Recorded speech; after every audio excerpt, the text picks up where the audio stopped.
छत्तीसगढ़ में कंजक्टिवाइटिस की रोकथाम को लेकर मुख्यमंत्री भूपेश बघेल ने एक उच्च स्तरीय बैठक की और रोकथाम के उपायों पर गहन समीक्षा की। कंजक्टिवाइटिस एक तरह का आंखों में होने वाला संक्रमण है। मुख्यमंत्री ने इसके इलाज और दवाइयों की उपलब्धता पर भी जानकारी हासिल की। इस बैठक में उप मुख्यमंत्री व स्वास्थ्य मंत्री टी.एस. सिंहदेव, मुख्य सचिव अमिताभ जैन, अपर मुख्य सचिव श्रीमती रेणु जी पिल्ले समेत विभागीय अधिकारी शामिल रहे।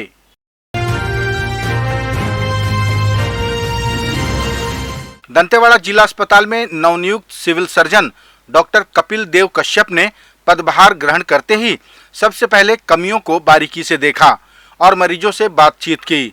नए सिविल सर्जन ने मरीजों के लिए दवाई के साथ साथ साफ सफाई और पोषण युक्त भोजन को महत्वपूर्ण बताया ताकि मरीजों को अस्पताल में एक बेहतर माहौल का एहसास हो। उन्होंने सबसे पहले बेहतर भोजन वितरण की व्यवस्था को दुरुस्त किया। साथ ही कैंटीन के संचालक से भी मुलाकात कर दिशा निर्देश जारी किए।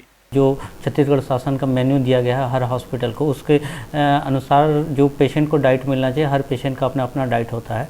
उसके अनुसार हमारे यहाँ जो डाइटिशियन है वो उससे हम ले करके हर पेशेंट को उनके बेड में पैक्ड फूड जो है हम खाना पहुँचाते हैं। ये जो हमने टेंडर लगाया, ये जो बड़े बड़े जो गवर्नमेंट जो रायपुर है और आपके बिलासपुर हॉस्पिटल में या दूसरे कॉर्पोरेट हॉस्पिटल में ये खाना बनाने या खाना सप्लाई पेशेंट को देने का ये काम कर देते हैं। इनको हमने टेंडर दिया है, तो ये हर पेशेंट के पास जा कर के पैक्ड फूड देती है और वहाँ से वो सारी प्लेट्स ये अटेंडर जो है खुद उठा के लाते हैं, जिससे जो पेशेंट के जो है बेड पे वो गंदगी नहीं करते, जो नल है वहाँ पे गंदगी नहीं करते, वो सारी गंदगी हम उठा करके वापस ले आते हैं और सारे पेशेंट को हम बताते हैं कि ये चीज़ कैसे खाना है, क्या खाना है, इसके स्वास्थ्य के क्या लाभ है, ये सारा चीज़ बताते हैं। तो शासन के अनुसार ये सारा काम हो रहा है, जिससे हर पेशेंट को उनके डाइट के अनुसार और क्या खाना है ये हम उनको डाइट दे रहे हैं। छत्तीसगढ़ कांग्रेस के प्रदेश प्रवक्ता विकास तिवारी को नई जिम्मेदारी मिली है। उन्हें छत्तीसगढ़ की राज्यसभा सांसद रंजित रंजन ने अपना सांसद प्रतिनिधि नियुक्त किया है।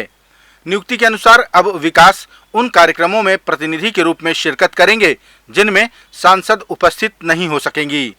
विकास तिवारी की इस नियुक्ति को लेकर प्रदेश कांग्रेस समेत जिला कांग्रेस कमेटी में उत्साह का माहौल है। छत्तीसगढ़ के मुख्यमंत्री भूपेश बघेल ने कहा कि केंद्र सरकार सार्वजनिक उपक्रमों को बेचकर देश में युवाओं से रोजगार छीनने का प्रयास कर रही है। उन्होंने कहा कि रेलवे सबसे बड़ा उपक्रम है, वहां लाखों वैकेंसियां हैं, लेकिन भर्ती करने की बजाय उसे बेचा जा रहा है। मुख्यमंत्री ने छत्तीसगढ़ के नगरनार स्टील प्लांट को लेकर कहा कि ये प्लांट अभी शुरू भी नहीं हुआ और उसे बेचे जाने वाली सूची में ला लिया गया है।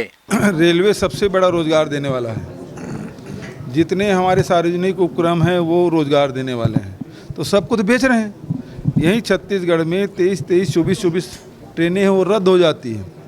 3 लाख पद खाली पड़े हुए हैं, वो भर्ती नहीं हो रही है। सार्वजनिक उपक्रम को बेच रहे हैं। अब नगरनार शुरू नहीं है, उसको बेचने की सूची में वो आ गया है, तो रोजगार मिलेगा कहाँ से?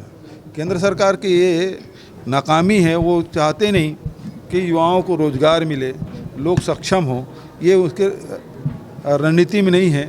वो तो केवल लड़ाने के लिए, घृणा फैलाने, हिंसा फैला के सत्ता प्राप्त करना चाहते हैं। छत्तीसगढ़ भारतीय जनता पार्टी महिला मोर्चा की प्रदेश अध्यक्ष शालिनी राजपूत के नेतृत्व में प्रदेश के गृह मंत्री के निवास का घेराव किया गया। घेराव के पूर्व महिला कार्यकर्ताओं ने आकाशवाणी चौक के पास एकत्रित होकर राज्य सरकार के खिलाफ जमकर नारेबाजी की। महिला मोर्चा द्वारा यह घेराव सुकमा जिले में हुई दुष्कर्म के खिलाफ कानून व्यवस्था को लेकर था। इस घेराव में नगर पालिक निगम रायपुर की नेता प्रतिपक्ष मीनल चौबे, चन्नी वर्मा, किरण बघेल समेत बड़ी संख्या में महिला कार्यकर्ता शामिल रहीं। सड़कों पर घूमते और बैठे आवारा मवेशियों की धरपकड़ का अभियान दंतेवाड़ा नगर पालिका के सीएमओ ने चलाया। सीएमओ पवन मेरिया ने आवारा पशुओं के मालिकों से जुर्माना स्वरूप 500 रुपए वसूले और उन्हें हिदायत दी कि दोबारा अगर उनके मवेशी सड़कों पर मिले तो जुर्माना दुगना होगा। सीएमओ ने कहा कि आम लोगों को सड़कों पर विचरण करने वाले मवेशियों से काफी दिक्कत होती है, साथ ही दुर्घटनाएं भी हो जाती हैं। इसीलिए ये अभियान चलाया गया। सरकार शर्म करो, सरकार चिल्लू भर पानी में डूब मरो। छत्तीसगढ़ के सुकमा जिले के आदिवासी आवासीय विद्यालय में घटित दुष्कर्म की घटना को लेकर भारतीय जनता पार्टी लगातार आक्रामक है। वह प्रदेश के गृह मंत्री और स्कूल शिक्षा मंत्री से इस्तीफे की मांग के साथ साथ लगातार प्रदर्शन कर रही है। प्रदेश के स्कूल शिक्षा मंत्री रविंद्र चौबे ने भाजपा शासन के समय हुए झलियामारी की घटना का उदाहरण देते हुए कहा कि ऐसी कोई घटना बड़ी या छोटी नहीं होती। इस्तीफा तो भाजपा के मुख्यमंत्री और मंत्री को देना चाहिए था। डॉक्टर रमन सिंह ने इस्तीफा क्यों नहीं दिया था? भारतीय जनता पार्टी को उस समय थोड़ा भी शर्म लियाकत थी क्या? काहे के लिए इस तरीके से बात करते हैं? कितने बच्चियों के साथ वहाँ रेप की घटना हुई थी, सारा हिंदुस्तान का पत्रकार वहाँ गया था। ये उससे बड़ी घटना हो गई। घटना कोई छोटी नहीं होती, लेकिन इसमें तत्काल कार्रवाई की गई है।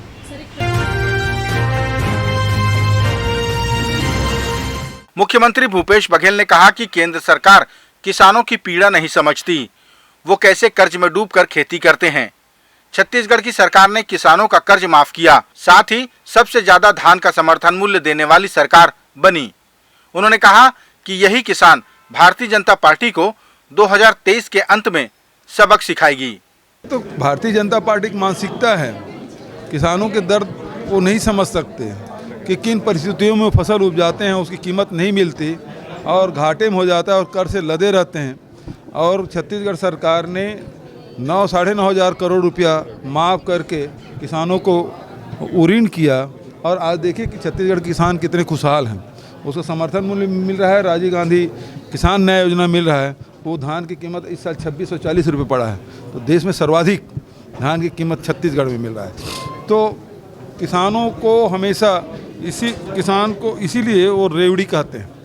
किसान को जो दे रहे हैं उसको भारतीय जनता पार्टी रेवड़ी कहते हैं और उसकी सबक फिर सिखाएंगे अभी 2023 के चुनाव, 2024 के लोकसभा में।